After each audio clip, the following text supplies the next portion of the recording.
بسم الله الرحمن الرحيم Living the Quran through the Living Quran, an audio-visual translation of Tafsir al-Nur of Sheikh Mohsen Qaraati, translated by Salim Bimji and edited by Arif Huda. Audio version read out by the translator. In this 22-part series, we will be reviewing chapter 58 of the Noble Quran, Surah al-Mujadilah, the Pleading Woman. A glimpse at Surah al-Mujadilah. This chapter has 22 verses and was revealed in Medina, and it is the only chapter of the Quran in which all of the verses contain the blessed name of Allah. Due to the event of the dispute, jidāl, which is referred to in the first verse, this chapter has taken on the name of al-Mujadilah. The areas of discussion which are contained in this chapter include the following four. Area 1. The jurisprudential rule of ẓihār, a form of divorce which existed during the pre-Islamic era of jāhiliyyah. Area number 2. The positive and negative examples of private discussions, najwā. Area number 3. Respecting people who enter into gatherings. And area number 4. Separation between the party of Allah, ḥizbullāh, and the party of Satan, ḥizbushayṭān. Specifics of the chapter. A majority of commentators of the Quran have stated that the opening verses of this chapter have a specific history behind their revelation, and they all point to one event, even though there are slight differences in the various opinions of the scholars. However, these variations do not cause any major shifts of opinion. Now, the event of its revelation is as follows. A woman from amongst the Ansar named Khawla. Also, please note that there are other individuals whose names have been mentioned in the hadith with regards to the history of revelation, which we will not mention here. In any case, Khawla was from the clan of the Khazraj, and she was married to a man named Aus ibn Samit. One time, they had an argument, and in the heat of the moment and the rage which came over the husband, and by his very nature, as he was known to be abrasive and quick to react, he decided to divorce his wife. And so he said to her, "You are to me like my mother." Now, in that period of time, the pre-Islamic era of jāhiliyyah, when people were still transitioning to Islamic rules and laws, such a statement implied a divorce. However, it was a divorce which was irrevocable, while at the same time, the woman was not free to marry another person ever again, and thus it left the woman in the most difficult of positions. A short time passed and Aus became upset at what he had done, and so he said to his wife, "I think that you have now become impermissible for me to be with you forever." Khawla replied, saying, "Do not say that. Go to the Messenger of Allah and ask him about the ruling for this issue." Aus replied, saying, "I'm ashamed to go and ask him." His wife retorted, "Then let me go and ask him." Her husband said, "No problem, go ahead." Thus, Khawla went to the Prophet of Allah and explained the situation to him as follows. "O Messenger of Allah, my husband, Aus ibn Samit, had taken me as his wife some time ago. I was a young lady at the time. I was beautiful. I had wealth, and I had a family to rely upon. My wealth is now all used up. My beauty and looks are now gone as I have become old. And my family have all dispersed, and I am now an old woman. My husband has performed the ẓihār divorce, and now he regrets it. Is there any way for us to return back to our previous married life?" The Prophet replied to her saying, "You have now become unlawful, haram for him." Khawla retorted, "O Messenger of Allah, he did not say the verbal formula for divorcing me. He's the father of my children and my most beloved." The Prophet once again said to her, "You have now become unlawful, haram for him. I do not have any other rulings from Allah in regards to this situation." The woman kept insisting and praying, and finally she turned to Allah and said, "I complain to Allah for my difficult state and my need and condition that I find myself in. O Allah, please send down a ruling to your Prophet in regards to my situation." In the hadith, it is mentioned that the woman went on to say the following: O Allah, indeed you know my state, so please have mercy upon me as I have young children. If this divorce cannot be reversed and I have to leave my children with their father, they will wither away as he will not be able to take care of them on his own. And if the children remain with me, then they will stay hungry, as I too do not have the means to be able to provide for them. It was at this time that revelation, wahi, came to the Prophet, and the initial verses of this chapter descended upon him on how to resolve the issue of this case of ẓihār. Now when the Prophet received the verses, he asked Khawla to call her husband Aus to come and see him. When he arrived, the Prophet recited these initial verses to him and said, Are you financially able to free a slave as the penalty, the kafara for the ẓihār? Aus replied, If I do so, I will not have anything left for my family requirements. The Prophet then asked him, Are you able to fast 2 months consecutively? Aus once again replied, saying, If I do not eat 3 times a day, my eyes will not function well, and I fear that by continuing to do so, I may go blind.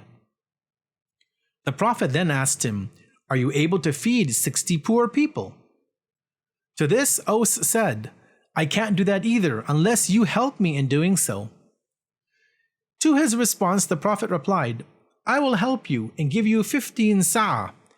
Now, this measure of food is sufficient to feed 60 people, and each person would receive 1 mud of food, or the equivalent of 1/4 of a mun. And these are all weights of measurement which were used at the time of the Prophet of Islam. Thus, the Prophet assisted the man by giving him the means to expiate the ẓihār which he had instituted, and he used whatever the Prophet gave him to pay the penalty, the kafara. By doing so, he was able to return back to a normal life with his wife. Now, as we previously stated, many commentators of the Quran have acknowledged a similar history of revelation of the initial verses of this chapter, and this includes the likes of al-Qurtubi, al-Jaluti, al-Alusi, al-Tabatabai, Fakhr ad-Din al-Razi, Sayyid Qutb, Abu al-Futuh al-Razi, and Fadil Miqdad. And the story of the history of revelation of these initial verses of Surah al-Mujadilah have also been related in many of the books of history and ahadith with slight differences. Merits of recitation. In regards to the merits of recitation of this chapter, there are 2 ahadith, one from Prophet Muhammad and one from Imam as-Sadiq. In the first tradition from Prophet Muhammad, it is stated, It will be recorded for the one who recites Surah al-Mujadilah that on the day of judgment, they will be recognized as being of the party of Allah, ḥizbullāh. In addition, in a hadith from Imam as-Sadiq, it is mentioned, the person who recites Surah al-Hadid and al-Mujadilah in their obligatory prayers and continue to do so will not be punished by Allah and will remain in this state of protection until they leave this world.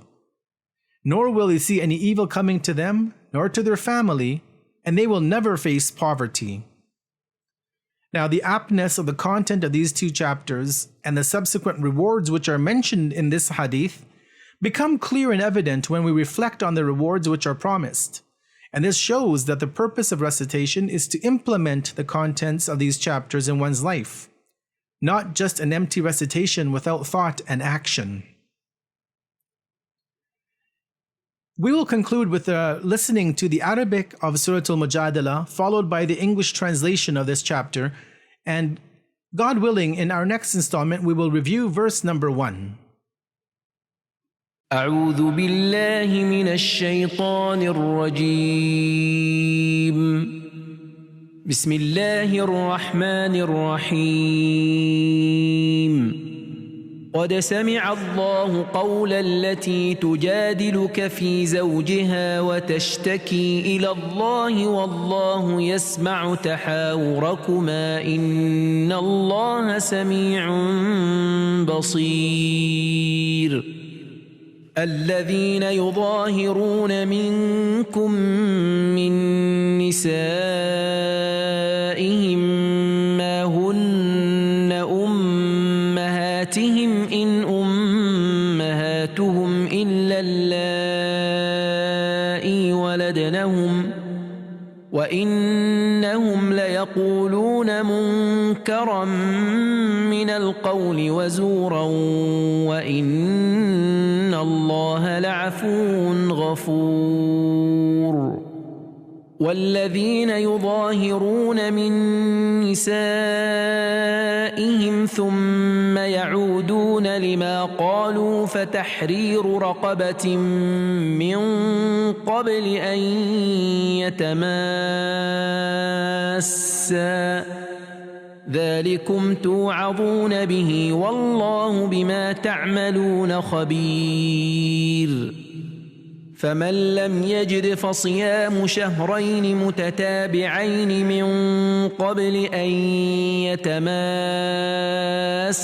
فمن لم يستطع فإطعام 60 مسكينا ذلك لتؤمنوا بالله ورسوله وتلك حدود الله وللكافرين عذاب أليم إن الذين يحادون الله ورسوله كبتوا كما كبت الذين من قبلهم وقد أنزلنا آيات بينات وللكافرين عذاب مهين يوم يبعثهم الله جميعا فينبئهم بما عملوا أحصاه الله ونسوه والله على كل شيء شهيد ألم تر أن الله يعلم ما في السماوات وما في الأرض ما يكون من نجوى 3 إلا هو رابعهم ولا 5 إلا هو سادسهم ولا أدنى من ذلك ولا أكثر إلا هو معهم أينما كانوا ثم ينبئهم بما عملوا يوم القيامة إن الله بكل شيء عليم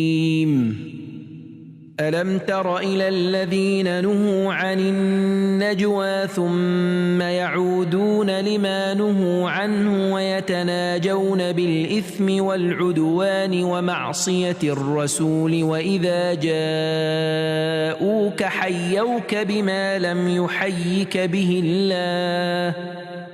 وإذا جاءوك حيوك بما لم يحيك به الله ويقولون في أنفسهم لولا يعذبنا الله بما نقول حسبهم جهنم يصلونها فبئس المصير يا أيها الذين آمنوا إذا تناجيتم فلا تتناجوا بالإثم والعدوان ومعصية الرسول وتناجوا بالبر والتقوى واتقوا الله الذي إليه تحشرون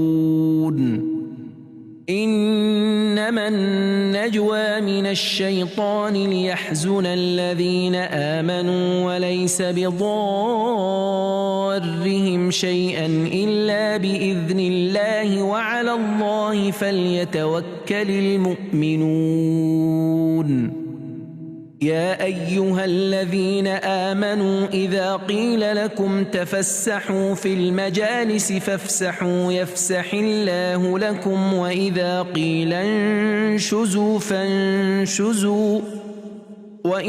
قيل انشزوا فانشزوا يرفع الله الذين آمنوا منكم والذين أوتوا العلم درجات والله بما تعملون خبير يا أيها الذين آمنوا إذا ناجيتم الرسول فقدموا بين يدي نجواكم صدقة ذلك خير لكم وأطهر فإن لم تجدوا فإن الله غفور رحيم أأشفقتم أن تقدموا بين يدي نجواكم صدقات فإذ لم تفعلوا وتاب الله عليكم فأقيموا الصلاة وآتوا الزكاة وأطيعوا الله ورسوله والله خبير بما تعملون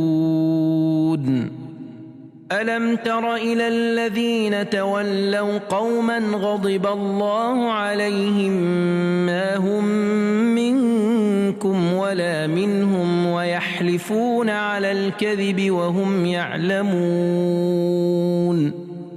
أعد الله لهم عذابا شديدا إنهم ساء ما كانوا يعملون اتخذوا أيمانهم جنة فصدوا عن سبيل الله فلهم عذاب مهين لن تغني عنهم أموالهم ولا أولادهم من الله شيئا أولئك أصحاب النار هم فيها خالدون يوم يبعثهم الله جميعا فيحلفون له كما يحلفون لكم ويحسبون أنهم على شيء ألا إنهم هم الكاذبون استحوذ عليهم الشيطان فأنساهم ذكر الله أولئك حزب الشيطان ألا إن حزب الشيطان هم الخاسرون إن الذين يحادون الله ورسوله أولئك في الأذلين كتب الله لأغلبن أنا ورسلي إن الله قوي عزيز لا تجد قوما يؤمنون بالله واليوم الآخر يوادون من حاد الله ورسوله ولو كانوا آباءهم أو أبناءهم أو إخوانهم أو عشيرتهم أولئك كتب في قلوبهم الإيمان وأيدهم بروح منه ويدخلهم جنات تجري من تحتها الأنهار خالدين فيها رضي الله عنهم ورضوا عنه أولئك حزب الله ألا إن حزب الله هم المفلحون. In the name of Allah, the most compassionate, the most merciful. Allah has indeed heard and accepted the words of the woman who pleads with you, Muhammad, concerning her husband and refers her complaint to Allah. Allah hears the dialogue between Khawla and Prophet Muhammad. Surely Allah is all-hearing, all-seeing. Those among you who declare their wives to be unlawful for them by using of them the expression, "Be as my mother's back to me," should know that their wives are not their mothers. Their mothers are none other than the women who gave them birth. Such men certainly utter a word abhorred by the Sharia and a falsehood. Yet Allah is surely all-pardoning. He overlooks the faults of His servants, all-forgiving. Those who declare their wives unlawful for them by using that abhorred expression, and thereafter wish to go back on the words they have uttered, must free a slave before they, the spouses, have physical contact with each other. This is what you are urged to do, and Allah is fully aware of what you do, so do not seek to evade this act of penitence and expiation for your wrong. Whoever does not find means to do that, let him fast 2 lunar months consecutively before they, the spouses, touch each other. And he that is not able to do so, his penitence shall be to feed 60 destitute ones. This is in order that you perfect your faith in Allah and His Messenger, so that you believe in the truth of whatever Allah has enjoined and His Messenger conveyed to you and live accordingly. These are the bounds of Allah, and for the unbelievers there is a painful punishment. Those who oppose Allah and His Messenger in the observance of Allah's bounds,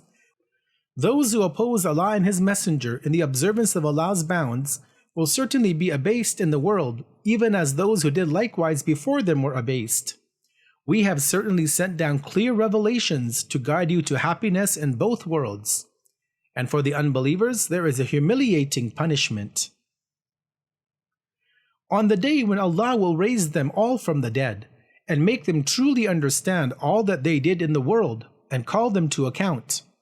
Allah has had it written down, though they have forgotten it. Allah is witness over everything. Have you not considered that Allah knows whatever is in the heavens and whatever is on the earth? There is not a secret council between 3 persons, but He, Allah, is the 4th of them, nor between 5, but He, Allah, is the 6th of them, nor less than that, nor more, but He, Allah, is with them wherever they may be. Thereafter, He, Allah, will make them truly understand all that they do, and call them to account on the day of resurrection. Surely Allah has full knowledge of everything. Have you not considered those who were forbidden to hold secret councils, and yet reverted to what they had been forbidden, and held secret meetings to commit sins, such as drinking alcohol, gambling, and evading the prayer, and for urging one another to offensiveness, and disobedience to the Messenger in his commands and prohibitions? It is these very people who, when they come to you, salute you with a salutation that Allah has never taught you, with which He has never saluted you, and say to one another in derision, "Why does Allah not punish us for what we say, if Muhammad is truly His prophet?" Hell will suffice them, they will enter it to roast. How evil a destination to arrive at! O you who believe, if you hold secret councils, do not hold secret councils to commit sins, or for urging one another to offensiveness and disobedience to the Messenger, but rather hold councils for godliness and righteousness and piety. Keep from disobedience to Allah in reverence for Him and piety, to whom you will be gathered. Secret councils held for other reasons are only a provocation from Satan, in order that he may cause grief to the believers. Yet he cannot harm them in anything unless by Allah's leave, and in Allah let the believers put their trust. O you who believe, when you are told, "Make room in the assemblies for one another and for newcomers," do make room. Allah will make room for you in His grace and paradise. And when you are told, "Rise up and leave the assembly," then do rise up. Allah will raise in degree those of you who truly believe and act accordingly, and in degrees those who have been granted the knowledge, especially of religious matters. Surely Allah is fully aware of all that you do. O you who believe, when you intend to consult the Messenger in private, offer something in alms to him before your consultation. That is better for you and pure. Yet if you do not find the means to do so, then Allah is surely all forgiving, all compassionate. Is it that you are afraid of offering something in alms before you consult with Him, Prophet Muhammad? If so, and you have not done it, and Allah has turned to you in forgiveness, then establish the prayer in conformity with its conditions, and pay the prescribed purifying alms, the zakat, and obey Allah and His Messenger. Allah is fully aware of all that you do. Have you not considered those who take for confidants and guardians a people whom Allah has condemned to punishment? They are neither of you, O believers, nor of the others whom they take for confidants and guardians. They swear to a lie that they are of you, while they know it to be a lie. Allah has prepared for them a severe punishment. Evil indeed is that which they do habitually. They take their oaths as a covering to screen their misdeeds and themselves from accusation, and bar people from Allah's way. Therefore, there is for them a humiliating punishment. Neither their wealth nor their children will avail them anything against Allah. They are companions of the fire. They will abide therein.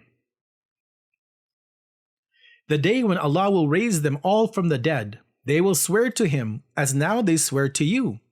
They fancy that they will have something standing through their oaths. Be aware, they are but liars. Satan has subdued them, and so caused them to forget the remembrance of Allah. Those are the party of Satan. Be aware, the party of Satan, they are the losers, the self-ruined. Those who oppose Allah and His Messenger, surely those will be among the most abased. Allah has decreed, I will most certainly prevail, I and my messengers. Surely Allah is all strong, all glorious, with irresistible might.